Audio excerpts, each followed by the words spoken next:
सावंतवाडी नगर परिषदेचे घड्याळ बरेच दिवस बंद आहे। ना त्याकडे लोकप्रतिनिधींचं लक्ष ना प्रशासनाचं लक्ष।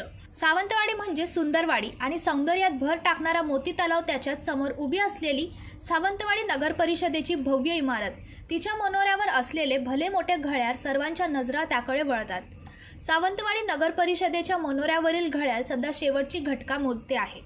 गेले अनेक दिवस हे घड्याळ बंद आहे। ना त्याकडे लोकप्रतिनिधींचं लक्ष ना प्रशासनाचं लक्ष। सावंतवाडीच्या बाजारात आलेल्या शहरी ग्रामीण लक्ष घड्याळाकडे जातो।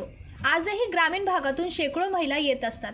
ग्रामीण भागातील महिला आपला बाजार हाट उरकून वेळेत बससाठी निघत असतात। महिलांना वेळ सांगणारे घड्याळ बंद अवस्थेत आहे।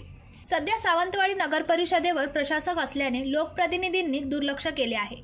त्यामुळे वेळेची आठवण करून देणारे हे घड्याळ बंद असल्याने नागरिकातून नाराजी व्यक्त केली जात आहे। आता नव्याने रुजू झालेल्या मुख्य अधिकारी सौ वैशाली पाटील यांनी यावर लक्ष घालून त्वरित कारवाई करावी अशी मागणी जोर धरू लागली आहे। पंकज मडे, जनशक्ती, सावंतवाडी। अरे, तुम्ही अजून आमच्या चॅनलला सबस्क्राइब नाही केलं तर लगेच जनशक्ती चॅनलला सबस्क्राइब करा आणि बेल आयकॉनवर क्लिक करा आणि रहा अपडेट।